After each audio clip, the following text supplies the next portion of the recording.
And welcome to Light Years. Samus Fandiari here, sitting in with me, Aaron Larsoul. Aaron, how you doing, my man?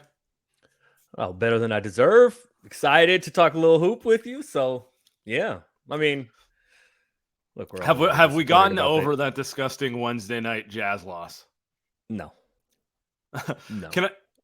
I'm going to ask you this question because I threw this one out, and I'm pretty sure I know where your head lies. But more egregious mistake: Clay wandering on defense while Malik Beasley hits an open three, or Jordan Poole, and he was fouled, and I'm kind of shocked they Yes, didn't call it, but like losing the ball to turn into the layup.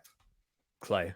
I mean, I don't think it's close because Yeah. one is like a physical error, fine, whatever. But Clay has been around too long to just wander away from a 3-point shooter in that situation. Who also has made, I think it's the fifth most threes in the NBA presently. You don't leave him. Clay, and it's not close. I'm also not sure what his intended go to help or do anything. He just kind of wandered away. So I think it's Clay pretty clearly. Yeah, super disappointing given the fact that he was the only veteran out there. Maybe not the only one. I mean, they had a very young unit out there trying to Yeah. close out a game. You expect better from him. Okay. That's kind of Yes. where I'm at with it I too. mean, But their I three was best players and two oldest players were not on correct. the we're not available last night. So yes. Sure. Yeah. Well, Anyway, fair. Well, I guess let Iggy is, but Iggy hasn't played yet this year, so he doesn't count. Iggy is a perfect jump off point to what I wanted to talk about today, which is Andre Iguodala has not played a game this season. Ryan Rollins, G League. Patrick Hmm. Baldwin, G League. Both were Hmm. expected. James Wiseman got 5 minutes against Utah, but Steve Kerr let everyone know he's going back to Santa Cruz. Open roster spot. I guess the open roster spot's not in Santa Cruz, but it's not on the Warriors roster either. Um, that's five spots that they're not using right now.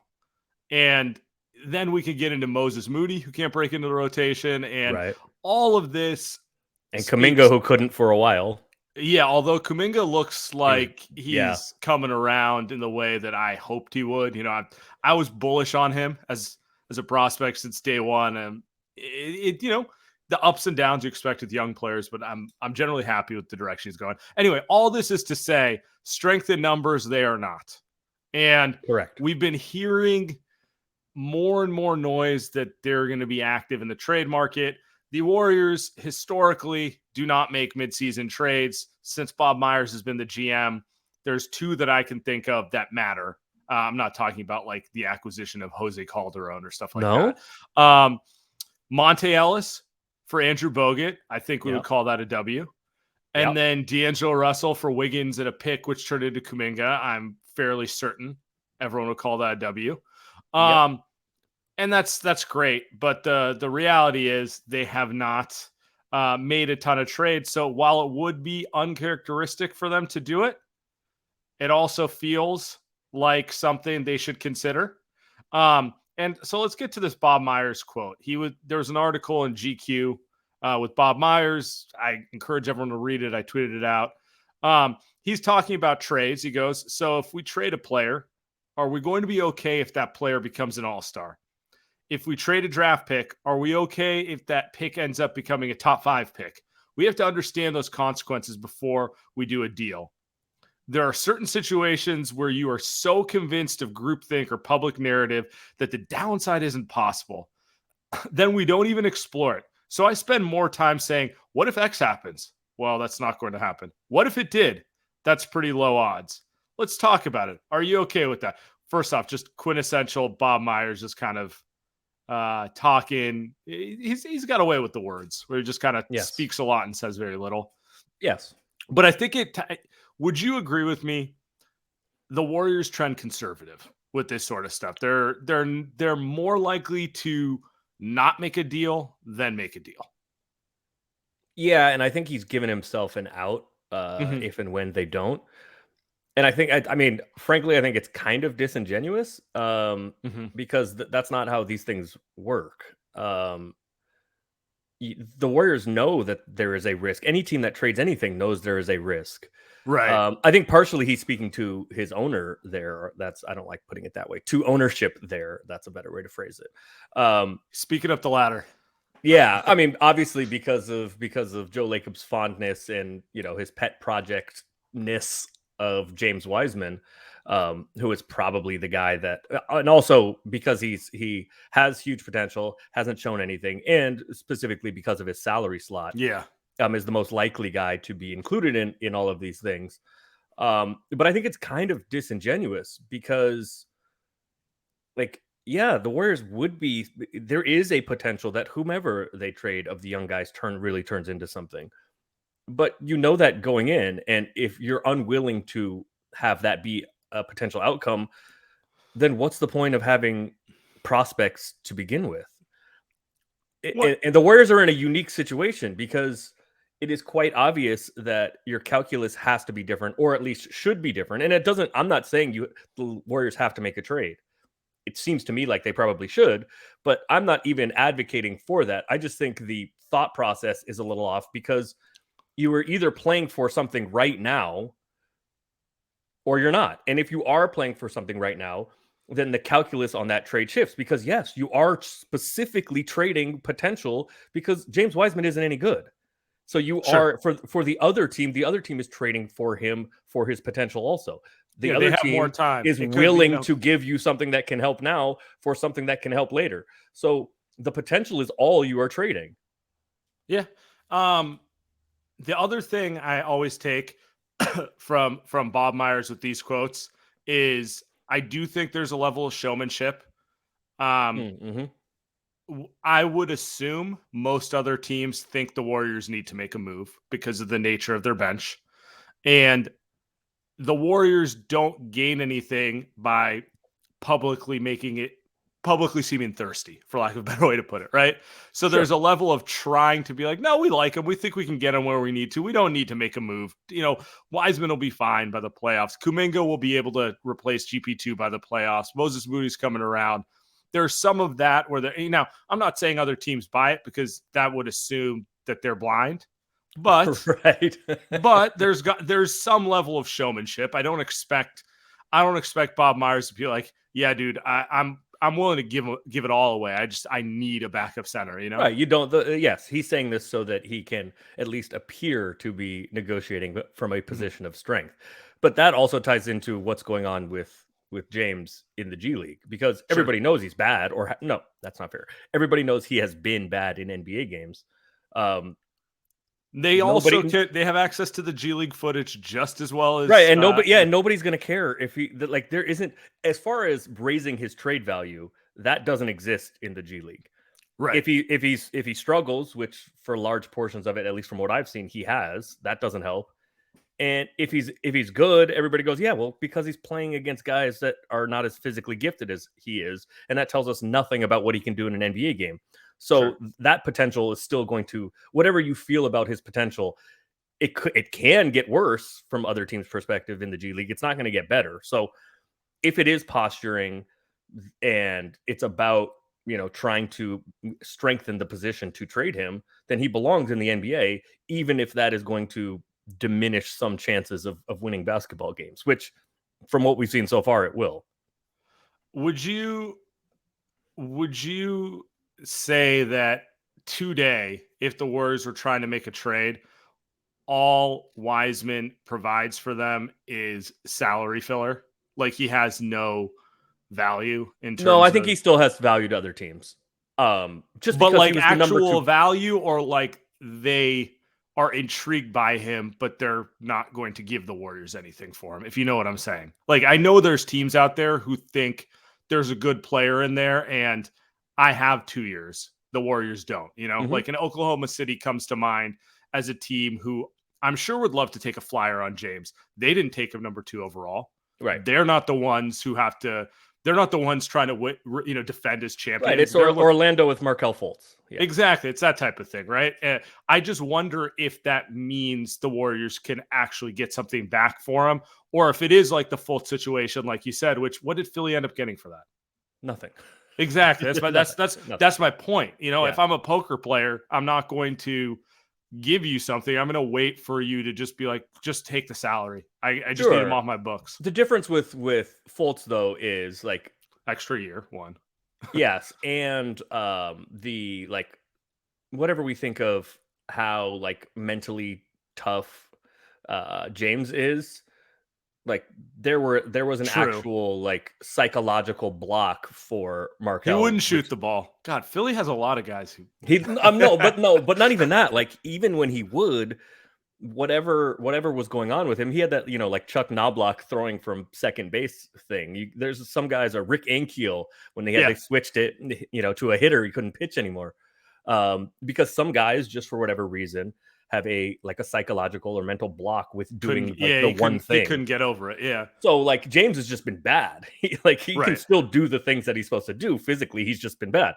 No, I do think James has some value. Like obviously it's not that high now, and it is all based on his potential. But he was the number 2 pick in the draft a He's couple still years ago. 7'1". Recently, He still moves like a guy who's not 7'1", which is yeah. I mean, there compliment. still is there yeah. are very few people with his physical profile on planet Earth, Sure. right? There just aren't those guys. So that still has some value. And as you mentioned, right, it may be a sunk cost. He may be a sunk cost for the Warriors as the number 2 pick, but on the next team, they don't have to view him as like, I better He's have not gotten their this one number right, 2. or this is a really like huge demerit on my record. So that gives you some freedom to have, kind of a wider view of it. It's not the same because this player was in his previous stop much longer and signed an extension. But in some ways, it's like the Wiggins. He was forget Minnesota being a bad situation for majority of his career.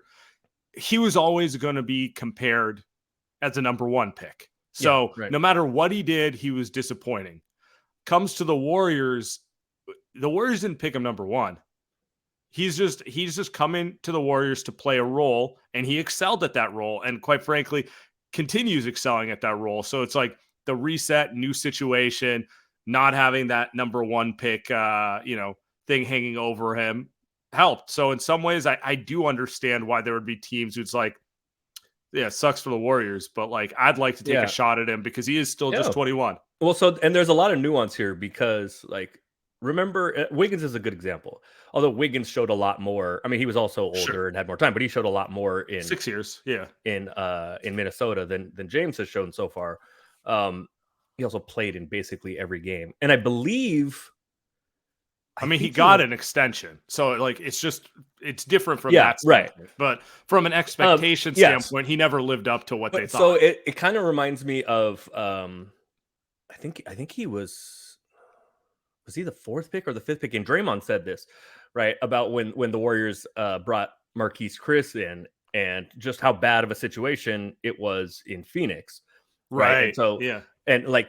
And Draymond said basically in standing up for Marquise Chris, who still can't play, but in standing up for him said like we toss aside these talented young guys way too quickly because of their situation and how much of an impact that can have on what a player develops into. The problem with that, or the nuance in that, is that normally the Warriors are the good situation. So that is going to give some teams some pause as far as like, well, if you can't succeed with the Warriors, it's going to be tough anywhere else. However, the nuance to that is, or the finer point on that is, yes, the Warriors have a good culture and community and system, and now seemingly have really shored up the development team. But in saying all of that, James's game just doesn't fit with Steph.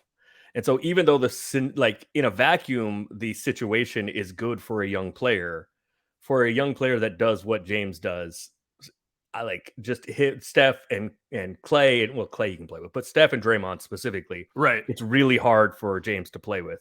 So the situation in that regard is tough for him, even though in a vacuum, the Warriors situation is like basically the most stable and uplifting in the league.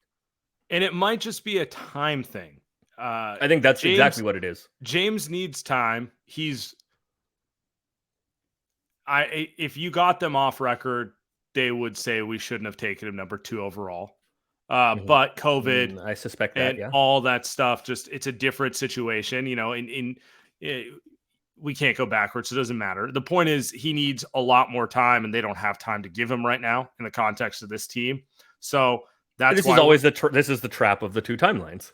yeah, exactly. Kuminga looks like he might be up to speed. He definitely looks like he can play a role for this team. It's not the role he wants to play, but it might be the best way to develop him. Smaller role, and maybe in a couple of years it expands to him being Andrew Wiggins' role as like the number Right. 2 option. And the guy who was most everybody thought was most ready to contribute immediately is stapled to Moses Moody is stapled to the bench.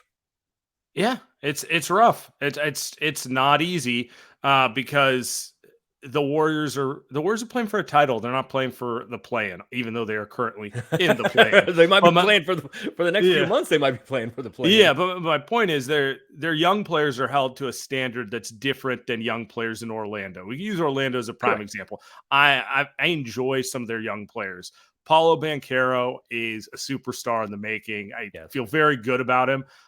I don't know how he would look getting pulled out, being held to the standard of we need to win tonight, which is the standard that young players held to. Now, would it be better if he was getting Jalen Green touches and role and freedom in Houston, he might be scoring 25 a night.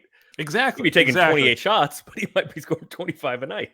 And there'd be the occasional 40-point outburst, and we'd all be like, man, that guy he's next, But that's kind of how it goes. Anyway, we're a week away from December 15th, which is when most contracts are officially tradable. The caveat, I do not expect anyone, particularly the Warriors, to make a trade December 15th.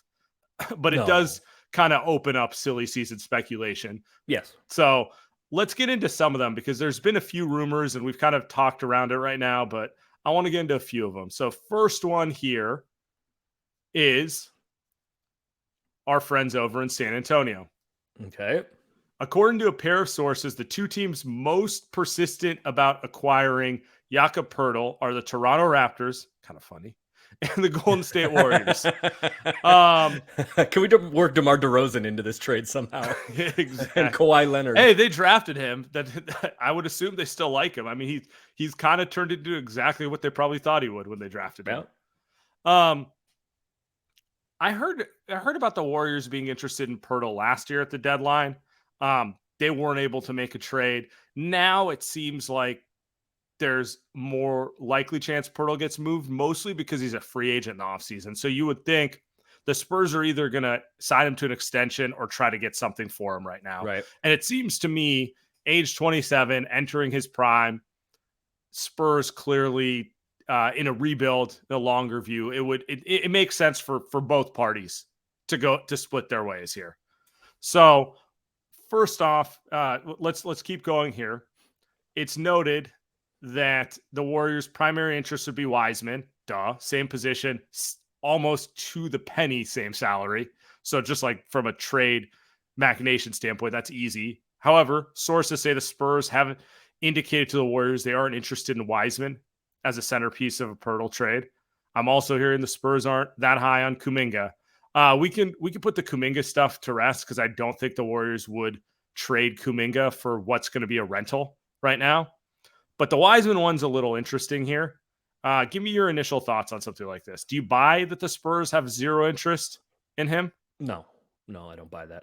They're just trying to see if they can get the Warriors desperate enough to throw in that 2026 first. Yes. I don't buy that the Spurs have no interest. I'm also not sure that it's entirely posturing because I'm not sure that Poeltl will have suitors around the league, and I'm not sure they can't do better than Wiseman.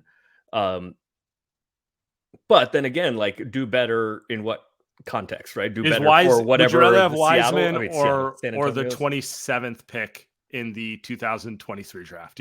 Like I'm sure they can get a first out of someone. That first might be 24th overall, though. Right, or they might be able to get a decent player right now too. That's obviously more valuable than James. But what is that doing for the Spurs? But he does have suitors around the league. But no, I don't buy that they have no interest in James. So what do I think of it? He's a good player. He's a really good player. I don't think he's that. I don't know whatever version of Steve Kerr we're on at this point. If it's like Kerr 8.2 or whatever version it is now, but it's 2.1. They've made some changes, but it's not a full new operating system. okay. So it's funny to me that like how quickly he went from we need 9 centers on the roster to basically 1.5, kind of. Yeah. So like and the reason why is because he's finally given in to the fact that when games really matter, he's not going to play any of them. He's going to play Draymond at center. He's not going to play any of them. So the centers who play at the end of games all think they're power forwards. So, right, like who was playing center in closing lineups in the NBA Finals? Whatever 5 months ago, it was Draymond and Otto Porter Jr., neither of which is a center, and so that makes me nervous about like making what do you say the move. And what do you say? I also am worried about him guarding in space, and I'm worried about him having to shoot free throws in the playoffs. So I don't think he's that valuable to the Warriors in the playoffs, but he is a damn good player. What do you say to this right now? Okay, so the Warriors have moved Draymond to the second unit. I mean, generally their answer to all their lineup issues are put Steph or Draymond out there, which is a good answer, but that's also why they were missing the Utah game. And hopefully both. Yeah, exactly. Like they get run into the ground too much because this roster can't function without either of them on the floor. Right. So part of the reason Draymond with the second unit works is because he can facilitate. And the Warriors offense requires someone in the front court to be a facilitator, get Jordan Poole off ball. Mm-hmm. Also, I'm not really even sure Jordan Poole's a point guard. He's kind of better functioning off ball, doing his his version of a Steph impression. And playing that way. What do you say when I say someone like Poeltl? You can use him that way. The Spurs use him that way. Yeah, he is a good passer. In general, the thing that jumps to me with the second unit is lack of IQ. It does feel like the Wanamaker Kelly Oubre era. Different types of players, but the same, like when you're just like, man, these guys just... I will not accept this Kent Bazemore slander. They do not fit what the Warriors want to do. And adding a big man who's objectively very skilled, and one of his best skills is passing, feels like the type of player who, in aggregate, actually makes everyone around him better and may even be better for the Warriors than he is individually. Yes. So here's the problem. Once you get to the playoffs, how many minutes does he need to play? Who is not playing? Like, is it him not playing, or is it Looney not playing? And is Looney going to the bench now? Because the Warriors starters are still the best 5-man unit in the NBA. So okay, let's use last year's playoffs as an example. I can pull up the minutes pretty quickly. Otto Porter, they had a 3 big man rotation last year, right? It was Draymond, it was Looney and Otto Porter. Sorry, I'm pulling it up. And Bielitsa had a moment here and there. He did. He gave them, particularly if it was a matchup that didn't have him living in pick and roll. Like he wasn't out there with Ja, but when they will switch to the Tyus Jones version of the Grizzlies, he could play a little bit. He could play a little bit against the Celtics because they don't have a guard who can expose him as much. Anyway, they didn't. Now they do. Correct. But yeah, look at the minutes right now. Looney played about 20-ish minutes a game. Otto played 20-ish minutes a game, and Draymond played 35 or so minutes a game. Yeah, because Draymond, because Otto can play with either of Looney or whereas Dre, and they don't have that guy now. And I'd agree with you. In a perfect world, the big they acquire is a guy who can play with both. So what would you say for someone like PJ Washington? That's another name that it just keeps getting reported that like they're probably not going to extend him. He's one of those guys who's been in trade rumors for like about a year now. No one expects Charlotte to throw. So it'd be another Poeltl type situation. He could be a rental unless Joey Lightyears really opens the checkbook.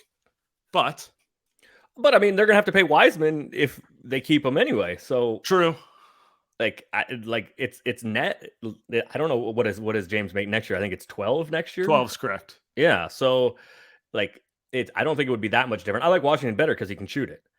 So that means he can play with either guy. I he's really good. I don't know why Charlotte. I mean, you never know what Jordan's doing other than trying to just cut cost.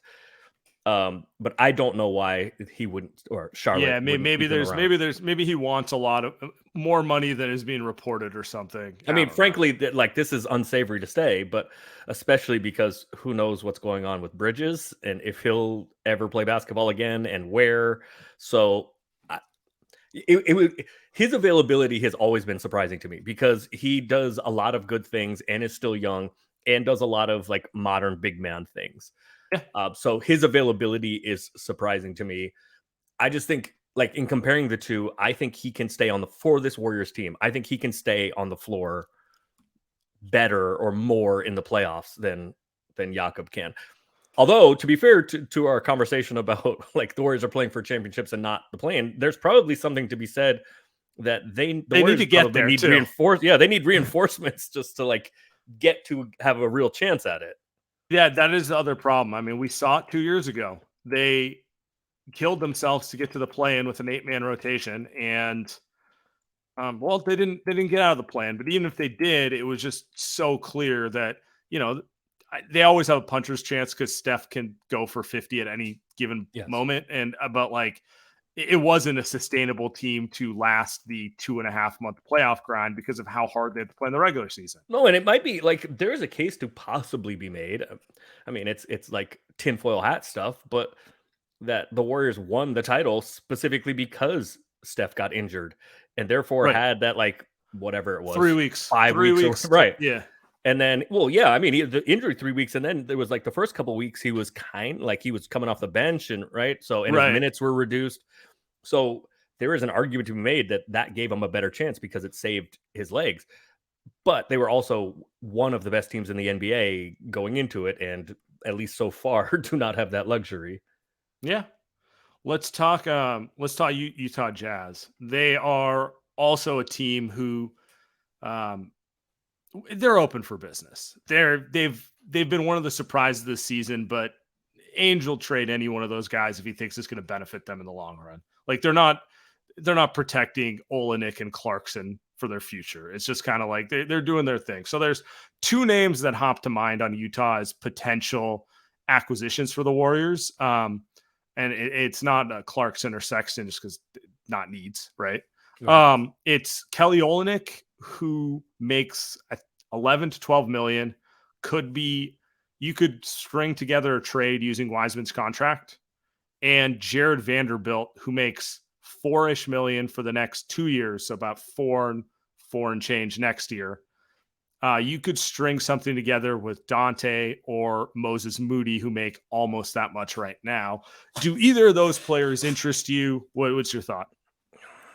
Yeah, I mean, Olenek does because I think he's kind of in the Washington mold where he could play with those guys in the front, or like he could fit into a front court rotation in the playoffs where he can shoot it a little bit. He's pretty versatile. Can pass. He can definitely. Steve Kerr's going to have him running dribble handoffs, and he can rip out Kevin Love's shoulder. Yeah, I mean that could be useful down the line.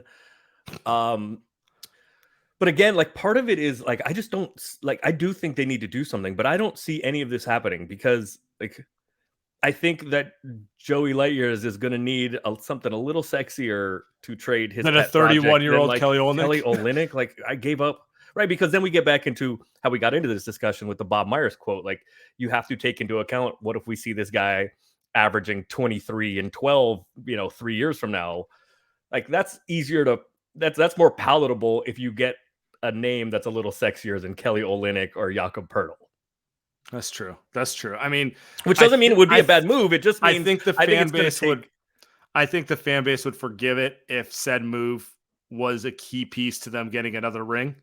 Oh, I agree with you, but like Kelly Olynyk better make like a game-winning three in game 3 of the West we need Finals. The Olynyk game in the West Finals where he hits 4 threes. It better be pretty obvious. Yeah, when we see when you see Wiseman, like when you see Wiseman turning into I don't know, like whatever. When you see Wiseman start having games like Anthony Davis the last couple of weeks, like that's gonna be pretty.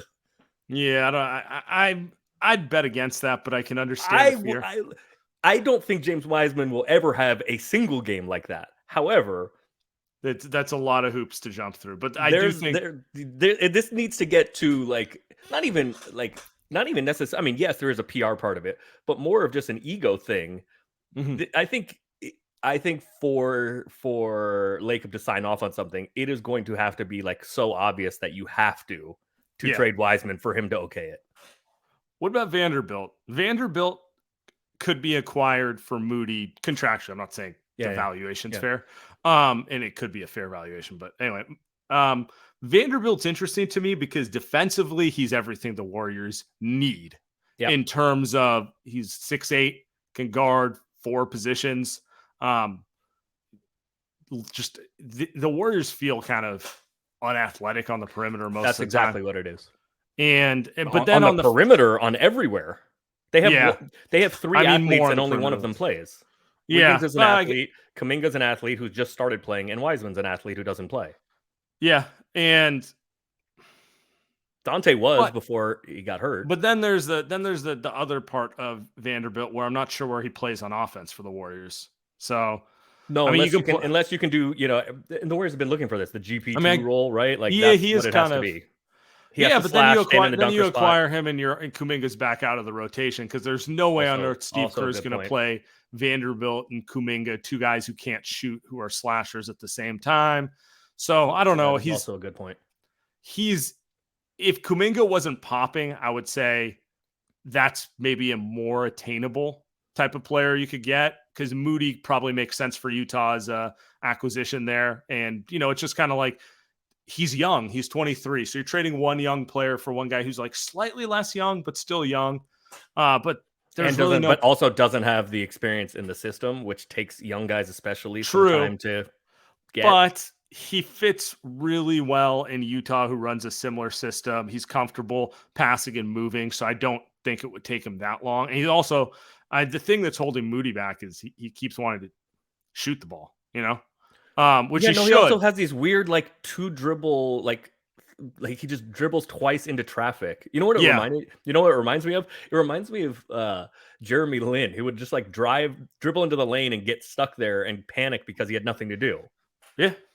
Yeah, and that's it's pretty much exactly why he's out of the rotation. It's not that complicated. Vanderbilt's never going to be that guy because he knows exactly who he is in the NBA. It's like it's a GP2 thing. GP2 figured out who he was, and then he just took off because when he played within himself, he made a difference every time he played. Right? Yes. So yes. What about the TK suggestion of GP2? Bring GP2 back. Maybe sprinkle some of that magic Rick Celebrini fairy dust on him and get him right. I mean, why not?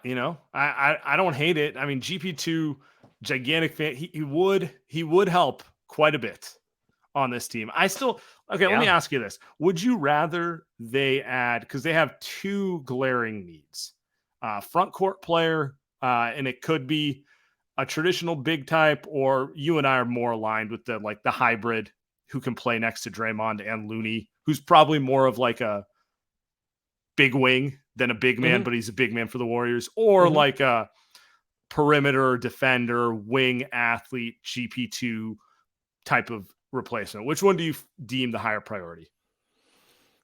I think there's another one. I think there's still I still don't trust cloning stuff. Yeah. I still that'll fix a lot of things. 2 steps. Yeah. Actually, how about I think if you ask me who is the one guy that theoretically could be available that I think the Warriors should try to go get, there have been rumors about him, not with the Warriors, but there have been just rumors about him, is Kyle Kuzma, because I think he can kind of solve both of those things. He is offensively, he is like a 3-4, but can play next to either. He can obviously play up to a 4 next to either. He starts with the 4, so right. And then, but defensively, the secret to him defensively, Luke Walton with the Lakers tried to make him a 5, and it was just a disaster. Defensively, he has turned himself into a pretty competent wing defender. He's not going to give you the on-ball stuff like GP2, like the disruptive on-ball stuff GP2 does, but it is another option for like yesterday when Wiggins is out, right, and Clay is not that guy anymore. You go all right, who is guarding wings now. Kuminga, And now yeah. Draymond has to, and Kuminga Yeah. can, but he hasn't wanted to. And Kerr likes to, especially when Wiggins is not available. Kerr likes to deploy him as an on-ball defender. And then you go like, okay, who's guarding the let's take the game on Saturday. Would you like who is guarding Wiggins is not going to be there. Who's guarding Tatum and Brown? I mean, that's a question for everybody, but like who's guarding Tatum and Brown? And that is something that Kuz can theoretically like competently do. And he does solve some of those like big man rotation issues. He's just like a better version of Otto Porter, basically. Yeah. And he makes 13, I think it is. And he's a free agent. Well, player option, which he will not pick up. Yes. He's earned himself a nice raise. Yeah, and does would Washington have any interest in Wiseman? I mean, it would take more than that, but he's a pure rental for the Warriors, is my assumption, because I just don't see how they could afford to keep him. He's also won a title. He's played well in he's at least been in he's been in some high level AAU tournaments. Very good. And the play-in. But what I was gonna say is I just feel like I don't even talk about him anymore because I feel like it would cost Kuminga, and I just can't see the Warriors throwing that away on a rental situation, you know? Yeah, I mean, I think it might be. I honestly, I think it might take Wiseman and Kuminga. Yeah, that's what I'm saying. Yeah. 1, for the salaries, 2, just like for Washington to consider it. So it's a no for me. But Aaron, I appreciate you stopping by. I'm sure we'll delve into potential trades for the next 2 months. So I think they need to do something, and even if it's something small, just to get another body there, like even like a 7th, 8th, 9th man that can just play in the regular season and help a little bit, so that Steph doesn't have to play 38 minutes a night and score 48 points to beat the Jazz. I think they need to do something. Appreciate but you. My pleasure.